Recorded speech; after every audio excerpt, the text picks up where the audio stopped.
আমাদের cooperative society commission আমরা যখন আমাদের বোর্ড গঠন হয়েছিল তখন স্টার্টিং 5-6 মাস আমাদের 42 টাকা 90 পয়সা ছিল কমিশন, তারপর সেটা কমে 26 টাকা হয়েছে। তারপরও আমরা সম্পূর্ণ খরচ বহন করে প্রায় 6,53,725 টাকা আমাদের কোঅপারেটিভ সোসাইটিকে উন্নত করতে পেরেছি। এর জন্য আমি বোর্ড অফ ডিরেক্টর সহ আমাদের সেক্রেটারি মহোদয়কে অসংখ্য ধন্যবাদ জানাচ্ছি। আপনারা জানেন আমাদের কোঅপারেটিভ সোসাইটির একটা ঐতিহ্য আছে, যেটা আজকের সবাই উপস্থিতির প্রমাণ হচ্ছে। আমাদের এই এলাকাতে অনেক কোঅপারেটিভ সোসাইটি আছে যেখানে এটিএম হলে মানুষের উপস্থিতি একদম নগণ্য থাকে, কিন্তু আমাদের কোঅপারেটিভ সোসাইটির বেলা এটা অসাধারণ জিনিস হয় যেখানে মানুষের উপস্থিতি থাকে। আমি আশা রাখবো এখানে উপস্থিত আছেন আমাদের ডিলার অ্যাসোসিয়েশনের প্রেসিডেন্ট সেক্রেটারি, ডিলার কোঅপারেটিভ সোসাইটির মেরুদণ্ড। আমি আপনাদের কাছে একটা রিকোয়েস্ট করব, এখানে যারা সভ্যবৃন্দ আছেন বা যারা আমাদের জনসাধারণ আছেন কোঅপারেটিভ সোসাইটির আন্ডারে, ওদের যদি কারো কোনো কিছু করতে হয় প্রথমে ওনারা ডিলারের কাছে যান। তো আমি ডিলারদের কাছে অনুরোধ করব ওনাদের কোনো সময় নাম অন্তর্ভুক্তি করা বা নাম কাটানো বা কার্ডে আবার নতুন কার্ডে অন্তর্ভুক্ত করা, এই সমস্ত জিনিসে আপনারা যাতে ওনাদেরকে সাহায্য সহযোগিতা করবেন। একটা জিনিস আমি না বলে পারছি না, আমাদের একটা জায়গা ছিল, পুরানো কোঅপারেটিভ ছিল, শিলচর রোডে প্রায় 1 বিঘা জায়গা ছিল। আমাদের মরহুম চেয়ারম্যান আলতাফ হোসেন চৌধুরী সাহেব উনি অনেক প্রতিযোগিতা করেছিলেন এই জায়গাকে পিডব্লিউডিকে না দেওয়ার জন্য। ওনাকে সরিয়ে নতুন একটা কমিটি বানিয়ে এই জায়গাটা পিডব্লিউডিকে হ্যান্ড ওভার করা হয়েছে বিনা শর্তে। আজকে আমাদের এই জায়গাটা পিডব্লিউডি নিয়ে গেছে এবং ডিসির মারফতে সার্কুল অফিসারকে সমঝে দেওয়া হয়েছে।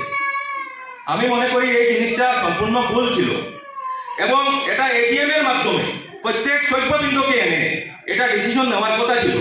কারণ এই জায়গাটা আমাদের সোনাই কোঅপারেটিভ সোসাইটির প্রায় 5,000 সদস্য, পুরো 5,000 সদস্যর এই জায়গাটা এখন চলে গেছে, সরকার নিয়ে গেছে।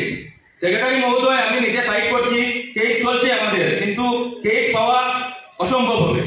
কারণ যখন এই জায়গাটা দেওয়া হয়েছিল প্রপার গাইডলাইন মেনে এটা জায়গাটা দেওয়া হয়নি। আজকে প্রায় 10 কোটি টাকার জায়গা আমাদের হাত থেকে হাতছাড়া হয়েছে।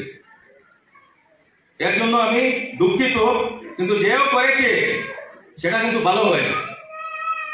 যাই হোক, বিগত 4 বছর আপনারা অনেক সহযোগিতা করেছেন আমাকে। আমিও চেষ্টা করেছি বোর্ড অফ ডিরেক্টর সবাইকে নিয়ে কোঅপারেটিভকে কিভাবে এগিয়ে নেওয়া যায়, তো চেষ্টা করে আমরা যেটুকু দেওয়া দিয়েছি। আমি আশা রাখবো 1 বছর আছে, আমরা আরো চেষ্টা করবো কোঅপারেটিভকে এগিয়ে নিয়ে যাওয়ার। পূর্বে যে 5 বছর দিয়েছে কখনো এভাবে আমাদের সমবায় সমিতির কোনো সাধারণ সভা করে সভা হতো, যে ডিলার যারা আছেন তারা হয়তো ওদের ব্যক্তিগত 2-4 জন নিয়ে আসছেন, বোর্ড অফ ডিরেক্টর যারা ছিলেন তারা তাদের পক্ষ থেকে 2-1 জন নিয়ে আসছেন। সেই সভা মানে যে লিমিটেড যেটা ছিল, মানুষের যে উপস্থিতি সেটাই ছিল এবং সম্পূর্ণ সিস্টেম ছিল খারাপ হচ্ছে। তো আমাদের যারা আমরা আজ থেকে লাস্ট বোর্ড যখন গঠন হলো, আমাদের মাননীয় চেয়ারম্যান শেখ শাহরুল আলমের নেতৃত্বে যখন হলো, সরকার থেকে নির্দেশ আসলো যে আমাদের সদস্য সংখ্যা যত আছে, সভ্য সংখ্যা যত আছে তার একটা অংশ নির্ধারণ করে দিয়েছে। তখন উনি আমাদের সবাইকে একটা সভা করে সবার জন্য ডাকলেন যে এজিএম করতে হবে, কোথায় করলে মানুষ হবে, কে কতজন মানুষ নিয়ে আসতে পারবে। তখন আমাদের প্রয়াত চেয়ারম্যান মরহুম আলতাফ হোসেন চৌধুরী সাহেব ছিলেন। কারো সব মানে সাহস হয়নি যে আমি আমার গ্রামে করে নেব, আমি সোনাইয়ে করে নেব বা আমি কোনো একটা জায়গায় করে নেব, সেভাবে কারো সাহস হয়নি। তখন আমাদের যে উত্তর মোহনপুর আমাদের সোনাই মিউনিসিপালিটি ওয়ার্ডের 7 নম্বর ওয়ার্ডের যে রাঙ্গিদার জিপি অফিস আছে, সেই জিপি অফিসে সভা 2022-23 ইংরেজি সনের বার্ষিক সাধারণ সভায় সমিতির সভাপতি জানাব শাহরুল আলম মহাশয়ের সভাপতিত্বে সভার কাজ আরম্ভ করা হয়। সভার প্রারম্ভে সোনাই সমবায় সমিতির প্রাক্তন চেয়ারম্যান ও বর্তমান বোর্ড সদস্য আলহাজ আলতাফ হোসেন চৌধুরী মহাশয়ের গত 21/9/2023 ইংরেজি তারিখে রাত আনুমানিক 8:30 আকস্মিকভাবে মৃত্যু হয়। ওনার বিদেয়ী আত্মার শান্তি কামনা করে সভা 1 মিনিট নীরবতা পালন করেন। প্রথম প্রস্তাব, অধ্যক্ষার বার্ষিক সাধারণ সভায় সমিতির সম্পাদক মহাশয় সমিতির বিগত সাধারণ সভার প্রস্তাবাদি সমূহ পড়িয়া শুনান করে আলোচনা ক্রমে সর্বসম্মতিভাবে অনুমোদিত হইল। দ্বিতীয় প্রস্তাব, অধ্যক্ষার সভায় সমিতির সম্পাদক মহাশয় সমিতির 2021-2022 ইংরেজি সনে পরীক্ষিত হিসাব দ্বারা cash account, trading account, profit and loss এখন সবাই পেশ করেন। দেখা যায় যে 2022-2023 নির্বাচনের সমিতির যাবতীয় খরচাটি বাদ দিয়ে সমিতির নেট লাভ 85,579 পয়সা লাভ হয়ে যায়। উক্ত লাভ হয় সমিতির অংশীদার পদ সভায় সমিতির চেয়ারম্যান জানাব শাহ আলম মহাশয়কে এবং সমিতির পরিচালন পর্ষদ ও কর্মচারীবৃন্দকে অশেষ ধন্যবাদ জ্ঞাপন করে। তৃতীয় প্রস্তাব অধ্যক্ষার বাজেট ব্যাপারে দীর্ঘ আলোচনার পর নিম্নলিখিত বাজেট সভা সর্বসম্মতিক্রমে গৃহীত হয়। নিম্নে খসড়া বাজেট দেওয়া হইল সম্ভাব্য বাজেট 2023-2024 গ্রস প্রফিট।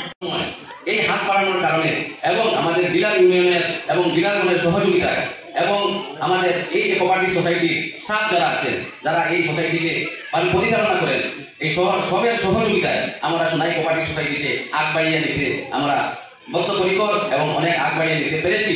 এটা আপনারা শুনেছেন, এই জন্য আমরা আপনাদের কাছে আমরা খুব খুশি অনুভব করছি।